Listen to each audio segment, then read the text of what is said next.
C-Sharp squad with the marketing schemes, making brands pop like soda and dreams. With StoryBrand certified, the real hot shot. Now we step back, call the status forgot. We said I did a badge, no guilt, no rage. Still cooking up fire, agency stage. Guides of the game, yeah, still in the loop. Relinquish that badge, but we ain't jump ship, nope. Nope. Nope. Down Miller vibes, yeah, we told the tale. Crafted client stories that set sail. On brand journeys, yeah, we mapped the seas. Got no badge now, but we do it with ease. C-Sharp vision, 2020, no glass. Cut through the noise like blades on grass. Metaphors galore, the framework intact. Badge or no badge, the vibe's still exact. Elevator pitches, no more stalling. Hello. Hello.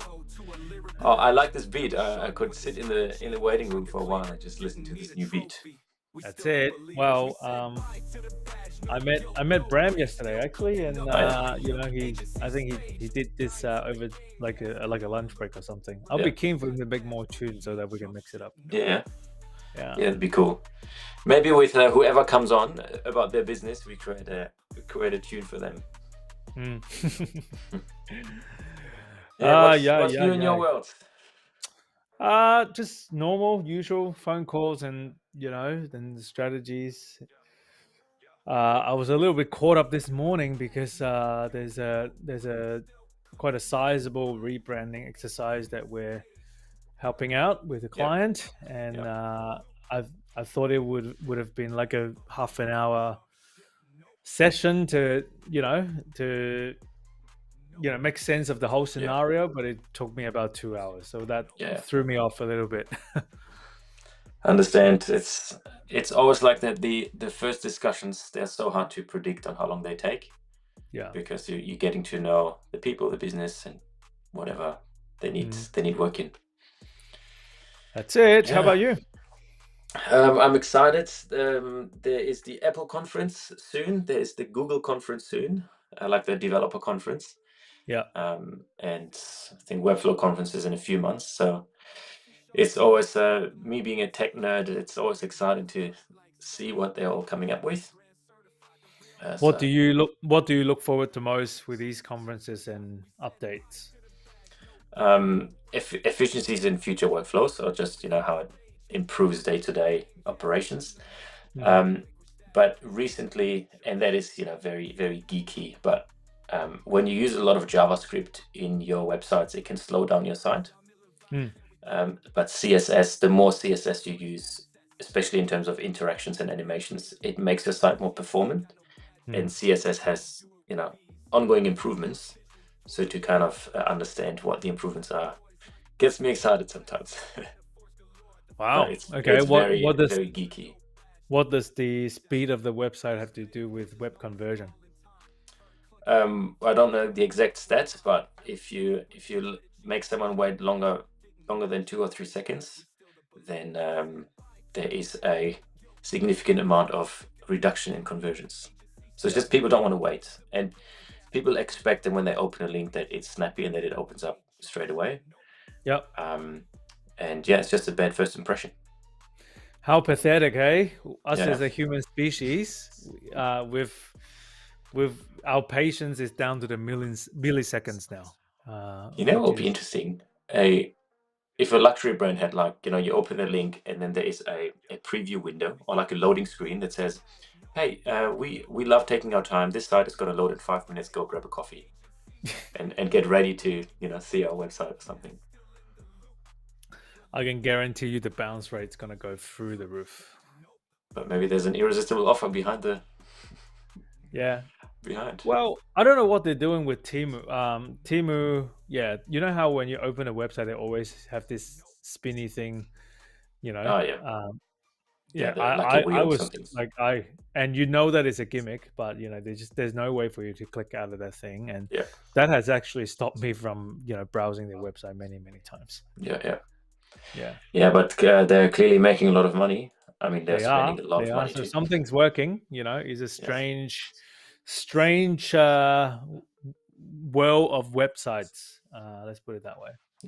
Yeah. And I think it was, yeah, in a conversation yesterday, like it's so easy just because technology can to get into the details and, make all the possible changes if they're actually not necessary. So maybe you have an amazing fast website, but you're constantly sending the wrong traffic to it. So Mm. improving your SEO and your conversion rate might actually not be the right move. Yeah. Well, speaking of websites, we had some submissions coming through from everywhere around the world. As long as you've got an internet connection, you can do all things these days. It's almost like the remote control of the universe at your fingertips. You So can. yeah, so with a couple website submissions coming through this week, wanting our honest and unfiltered um, opinions, and that's the link that you can go to if you like this content and you would like your website or your marketing to be reviewed. That would be the link that you would go to and quickly submit any marketing materials that you have. Today we have Yep. two, so Yep. let's Let's fire it roll. off. Awesome. Well, we're going to start off with an e-commerce store. So we had a submission for a clothing brand, probably a Shopify store, and they obviously need more sales. And so we're going to look at, at the store, kind of get the first impression, try to understand what they do, and then see if we can help them in any way. So let me share my screen. And then, cool, you can see that. Mm-hmm. So this store that we have been asked to review is called I don't know if it's Velum or Velum, or Volume. there's a loading screen. So it says Cupcake Veil, bringing you the elements of style. Okay. All right. Well, before I give my 2 cents worth, I'll be interested to hear your thoughts because you came from an e-commerce background. Yeah. So, what would be some of the first impressions that you would have from just purely a technical conversion standpoint of an e-commerce website? Yeah. My observation with e-commerce has been that look and feel is really important. Mm, We talk a lot about messaging and stuff, and obviously that applies to e-commerce as well. But I think it applies more to service businesses because there needs to be a relational connection to build trust. mm, With e-commerce is high quality content, and the look and feel of the brand. And mhm, because it is fairly simple to create a Shopify store, for example, and buy a template and then apply your product to it, there are a lot of stores out there that look like somebody bought a $50 template and then change some headings, and then there you go. And so to stand out in an e-commerce store, it's like if you walk into a brick and mortar store, mhm. you can tell whether it's a brand that has thought behind the customer journey and the fit out and all that stuff. And so Yep. it's a similar thing online. It's your digital extension of your store if you have one. Mhm. And so look and feel does matter, I believe, more than in the service industry. Absolutely. Yeah. Yeah, look, clearly, like even if we go back to the whole story brand thing about what does a customer want, clearly, when someone goes on an e-commerce store, probably less fashion, but more like if you're out there trying to buy a tech gadget or something, they just want to Yeah, look, they just want to know what the product is, what the specs are, how am I going to use it, and yeah, what sort of results you're going to bring me in a very quick and dirty snapshot way. um if you want me to watch a 6 minute video, then forget about it, right? So yeah, I largely agree with you that especially, well, it looks like they're in the game of fashion. It is about the look and feel, the lifestyle, the whatever freedom or the impression that you make to people. yeah, um Look, especially I believe, especially in the e-commerce game, it is about reducing friction as much as possible, right? mm, If it takes three scrolls or and 6 clicks for me to actually um, see the product and know and sort of like look at the pricing and make quick decisions around that, then you're leaving so much money on the table already, right? So yeah, so classic thing for this website, I'm scrolling through 3 pictures, Sounds like And three products. yes, okay. Well, but the thing is, I don't know what these products mean. Cupcake veil, rose garden veil, mullet flow veil. I just well, maybe for I'm not the right target audience for it, Yeah, but yeah. it just doesn't feel that you've got three killer products on the shelves ready for me to buy. Mm. So that would be something, a little bit of a user experience that you could look into improving. And then as I scroll down more, now I've got a library of products, discover the range. So there's a range of products that I could look at. They look very random, to be honest. Well, again, the look and feel come into play. So you want to make everything consistent, especially when you're in the fashion game, man. Mm. Like, look is everything. So this looks very much like a Facebook marketplace at the moment, lack of a better word. Um, and that definitely needs to be well thought out. Yeah, so it seems like it's all, skirts, and what I do like is that it's niche, to, Mhm. selling skirts. It's not a Shein that sell absolutely everything. Yeah. Um, the challenge obviously is that you can buy a skirt, in so many different places, and fashion is a difficult market to crack because there's Oh, just so much out there, yeah. and And I can tell people. their products are actually quite expensive. $120 for a skirt. There needs, you need to have a really, really strong reason why people would pay that kind of money for a skirt. Yeah. And so I think really, really building the hype and building kind of the relationship to drive conversions takes a lot of money, takes a lot of time as well. Yeah. And I think a lot of entrepreneurs, they think, I put up an online store and then people are just going to flock to it and buy my product. Especially with fashion, I think you need Oh, a yeah. lot of content to show how amazing people feel wearing Yeah. If your you're stuff. if you're asking $120 to buy a skirt, your website, not only your website but your entire brand presence needs to be super luxe. Mm. Because it is a big ask for someone to pay $120 online uh, to buy a skirt that may not fit, because that would be some of the frictions that people would Yeah, objections. Yeah. the size, how is it going to look on me, and so on and so forth. And if I was going to spend $120, what is stopping me from going to the Westfield down the road to just actually try something out, right? Mm. Yeah. So that's a really, at the moment we're looking on this website, is a tough sale at the moment. And I do get that the type of skirt is probably, there's some uniqueness to it. It's probably Mhm. a certain style, might be a certain type of fabric.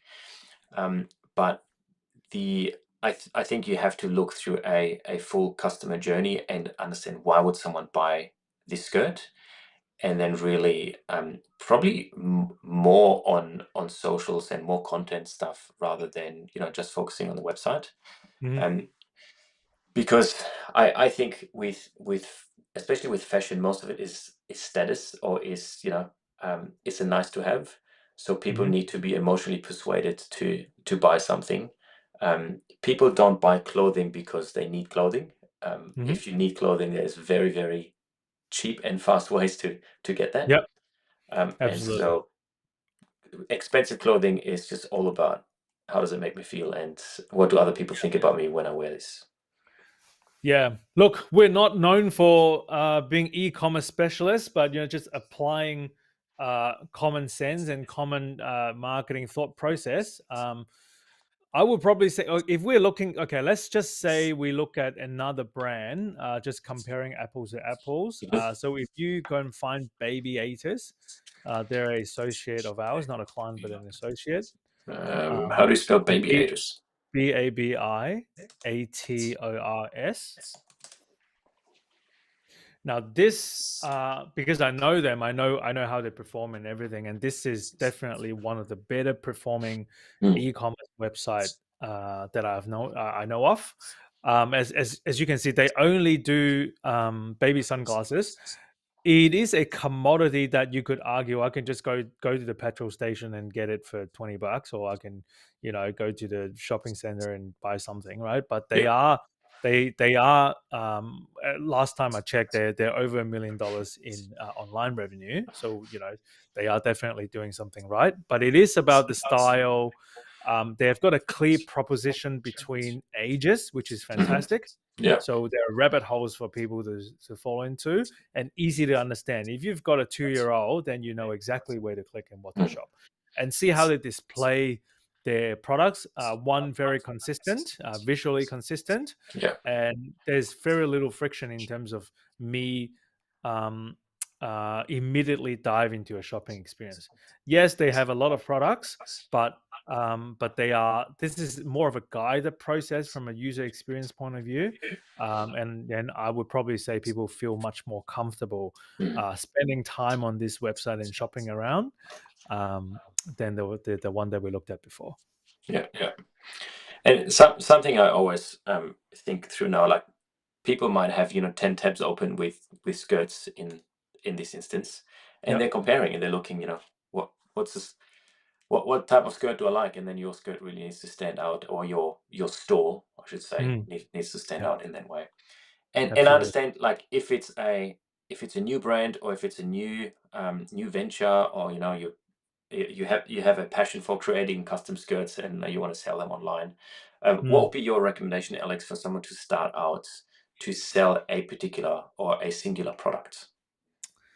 I think reducing your options. I like the three that they got. If you go back to the homepage, I like, and it looks like those three are the ones that they're attempting to double down on. Um, I would be, well, if I was in that shoe, if I was in their shoes, I would be campaigning or creating content or campaigns around each of the style in terms of how you could mix and match. So if you don't have a huge range like some of these Mm. other guys, right, you really want to double down into one single item and make it super boutique and super luxe, then it's all about the style. So if I'm looking at this cupcake veil, all right, what are 10 ways I could wear this thing, right? Or 10 occasions that I could, if I go to a ball, or if I go to like a brunch or a cafe catch up, whatever, how can I make the most out of this garment? Would be some of the ways that I think you can double down on, assuming that you don't have tons and tons of stock to choose from, and these three are the ones that you want to double down on. Definitely double down on the style and the various ways of wearing the same, Mm. especially when you're charging top dollars for it. Like, people want to make the most out of what they buy, right? So that would be my immediate thought.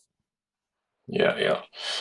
I'm wondering, with new brands where nobody knows the product, whether Mm, you know things like Kickstarter campaigns or influencer campaigns, stuff like that, where you instantly get a certain type of reach. mm, Because if you now run ads, just buy a skirt, mm. there's no you have no brand leverage. Yeah, Nobody knows you. You're just going to waste a lot of money. And so yeah, almost building a hype and a wait list, like building that brand equity first. yeah. So, like, even if, like, you can contemplate spending a little bit of money on influencer marketing or user generated content, but the controlling idea is I want to come up with 100 ways to wear this thing, Mm. right? And that's your brief to the influencers and the content creators. Now you can actually use AI, like AI, what do you call it? AI. User generated content. So you're not Yeah, even spending a dime on human beings. You can just come up with 10 avatars to wear this thing 10 different yeah. ways and run ads around it. Yeah, that could give you some traction, I think. Mm. So it's not absolutely hopeless, but you just need to get a little bit creative. Like, by displaying your website, by displaying your product on a website with pricing and checkout will not make you any money in this day and age. Yeah. It is about, okay, what are the character transformations, or how can I make the most of this purchase? Mm. Yeah, so that's my 2 cents worth. Yeah, it's probably good to start with with one product and really hyping like the uniqueness of that one product, build an Mhm. audience. You just need an audience, and if you just focus all your efforts on one product, sell it Yeah. to You as many you people as you need can. and well, yes and no. You need an audience, but it can't be any audience, Mm, right? Well, I just came off a call with Seth Golden, like a private webinar with Seth Golden, and he said, mm, it's no longer about a size of the audience, is about the right eyeballs, right? mm, I don't care if you're only selling to 15, 20 people and that's your audience, but if they're yeah, happy to pay top dollars for it, you're making money, right? yeah, So for example, now I'm only going off the thought of what we talked about, which is 10 ways to wear the same thing, right? mm, Now the audience for that would be people on a bit of a like maybe people in the early 20s or and whatnot, mm, um on a bit love their fashion but on a bit of a budget, right? So they would go to your Uniqlo or your yeah, Kmart yeah, to buy things that look good but still affordable, mm, relatively good quality or fair quality, right? And they're trying to make the most of every purchase, right? yeah, So yeah, so you wanna, for example, in this, like, if you buy our cupcake veil for $120, I know we're asking for a lot of money, but we guarantee that this won't get out of fashion. It will still be fashionable in 5 years' time or 10 years' mm, time. And here's a checklist, or here's an ebook, or here's some pro tips on 15 ways you can wear this in any season, any yeah. occasion, right? That that I'm willing to pay top dollars for. And that could be to just to test the waters. That could be a good lead magnet where you Mm, you know create some great content in a PDF or whatever, yep. and then you advertise that for cheaper. You get Yeah. an initial audience, and then you have to test it. Exactly. Yeah. Good. All right. Well, if you're enjoying this content and want your marketing to be scrutinized like that, feel free to go to the link that we're going to display, which is c-group.com.au/live, to submit your website or your marketing.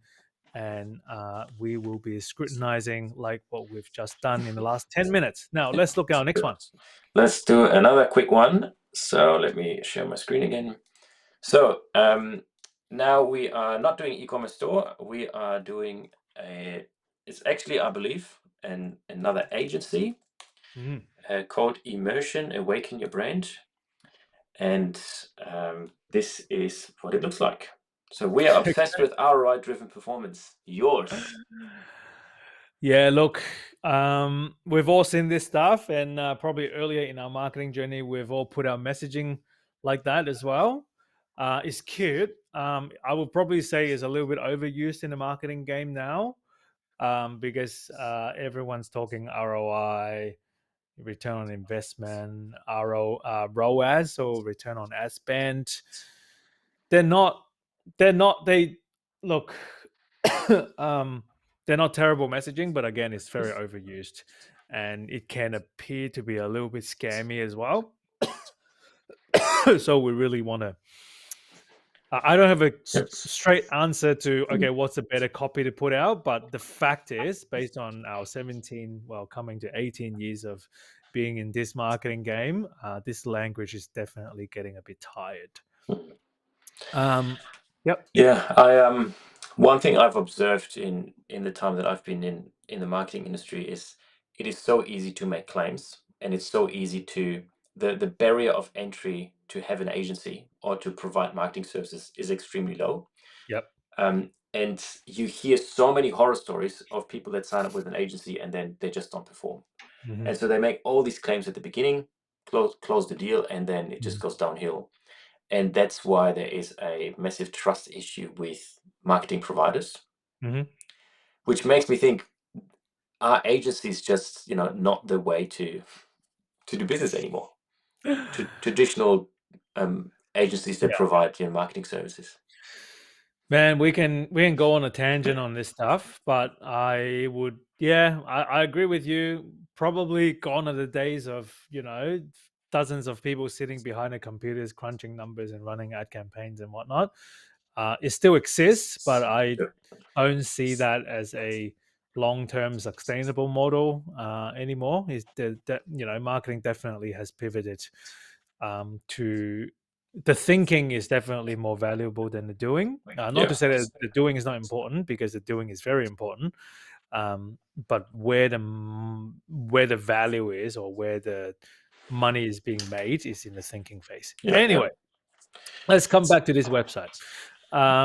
What are your thoughts, other than this wrestle of a tied messaging around ROI driven? Yeah, I've observed, especially with with creative agencies or the creative industry, that they are always show not tell, and they Mm-hmm. create big images, big fancy, like backgrounds, and obviously they all look nice. Mm-hmm. Um, but I don't know, is this stock footage? Is this actual content that you've created? And then what is this? What are you trying to tell me? And I Mm-hmm. feel, yes, an image says more than 1,000 words, but I need to know the few words that you want to tell me. And Yeah. so I have found that creative industries just tend to be like, hey, this is what we've done. If you want to work with us, get in touch with us. Yeah. And I'm not convinced that this works well. Yeah. So now, if you're so face value, if we're looking at this website, so the cosmetic stuff, one thing, you need to have a call to action button on your website. Like, There is a little case studies one here. there's a little case study that is cute, but is hidden away. Like, it's fraction. You're inviting people to not do business with you, right? So we want, we want to know how to do business with you. So is this booking a call? Is this calling you now? Is this filling in a form and everything, right? No one is going to go and find that little hamburger menu that is tucked away and then go and click the get in touch button and then have the patience to wait for that bloody page to load, scroll all the way down, fill in my details with an open box to, tell me what you want, right? Guys, no Well, one is going to do that. let's have a look. Oh, this is not a case study. So this was Okay, the so this is the case when I study click, link. if we don't 2x, you don't pay us, period. Okay, great, this is a great offer, right? But as the, like, the look and feel for this page is very different to the look and feel of the opening page. If we go back to the home page, I was going to make the comment of, this looks very much like a creative designing, like a design studio, Hmm. right? Because they're all epic images, or work that you've done before, or photography work that you've done before, with some sort of ROI performance messaging layered on top. So yeah, no doubt, I think you can, like, based on what I'm seeing just on the homepage alone, and I know I'm being critical, I don't think you would have a problem delivering the bling, but there's no demonstration at this point in time for me to understand the ROI component until I click the case study, and then I go to a landing page that is, well, that takes a little while to, and that is not a case study, right? Hmm. And it looks like a click funnel page that you've whipped together, and this is actually an irresistible offer. So when I click case study and land on a page that is not a case study, that is definitely a disconnect. And this is the classic, obviously, if we don't perform, you don't pay. Awesome. Apply for my free brand growth consult. Look, the whole experience is quite fractured. I don't mind the offers and everything, but Hmm. the entire experience is fractured. And when my web experience with your company is fractured, there's a level of unprofessionalism that you're presenting to the marketplace, which is probably not going to work in your favor.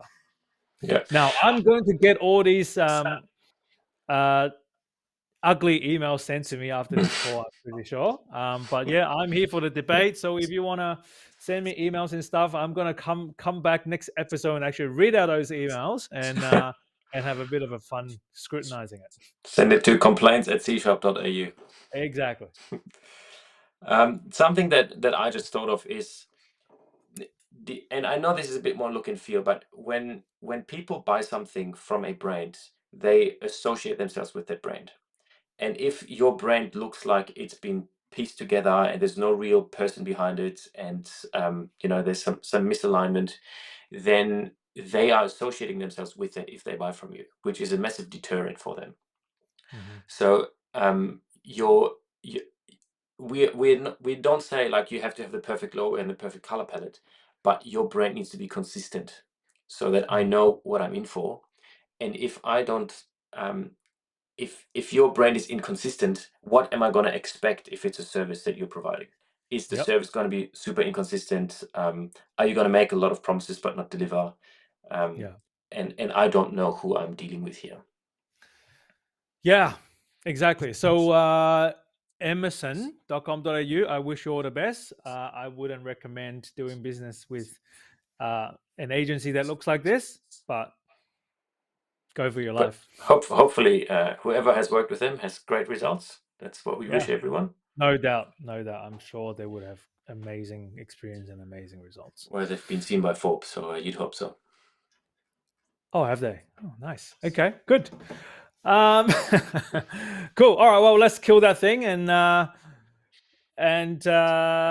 apparently, you've got a little bit of an SEO AI thing that you wanted to talk about as well. Yeah, just quickly something that came across. The big statement SEO is dead. Like big headlines try to cause a lot of attention. But the argument was that SEO traffic will dramatically go down because now there's a new thing called AEO, which stands for Answering Engine Optimization. So the ChatGPTs and the Geminis of the world, where you have a chat interface where you ask things to get a response. This is now, and even Google search is giving you AI generated responses. People are less likely now or less frequently clicking on particular websites to find the information. They're getting that from answering machines. And so the new train of thought is now, how am I going to change my content or my websites so that Yep. these answering machines can understand the answers well and provide them to Yes. the user? Yeah, I know. Well, so SEO, like, if we go on Google now and search for whatever, we get the AI prompt to come up first, right? And Yeah. is right now is extremely even if you're searching for products and stuff, right? Like, it's unpredictable. So I don't have a quick answer for that. But I think going back to the fundamentals, I probably feel a little bit funny about people who have spent the last 5 to 8 years spending X amount of dollars a month to try to hack the Google machine into ranking them number one, because that effort is now pretty much down to the toilet given where AI is going, right? So it's the same thing, right? When you're leveraging, when you're putting all your chips into someone else's platform, they change your algorithm and you're back to zero, right? So I don't know what the quick answer, like I don't know what the next AEO movement or the technique's gonna be, right? Yeah. But it's definitely still very open ended at the moment. And to be honest, from an um, ethical point of view, Yeah. this is probably my worst nightmare when it comes to monetizing AI. Look, I'm a cheesy marketer. I'm all for selling stuff, right? But if there will be a day where the AI will be quote unquote biased because we've now decided to pay Meta or OpenAI to advertise our products. So the AI response will probably not as genuine as it is now. It will be a little bit skewed. It will be a little bit biased. And is it really helping us as human beings? I'm not sure. Yeah, that is it's bound to come because AI to generate all these answers costs a lot of money, and they need to recoup that money somehow. Yep. And They're burning computer chips every yeah, single day, right? And they need to make their money back yeah. somehow. So Yeah. it's an interesting time to be alive, and the AI usage is not going to go down anytime soon. So No. SEO specialists, be warned. But one thing that I think remains is people are searching for answers, and the way that they are getting these answers is changing though.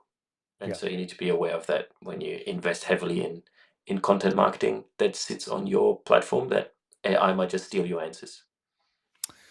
Yes, I would probably say so, but not everyone, or actually maybe only 1% of the marketing population would have the patience and the consistency to pull it off. But it's not easy anymore, guys. It's not easy anymore. Well, if it was easy, everyone would do it. Many try, but even more fail.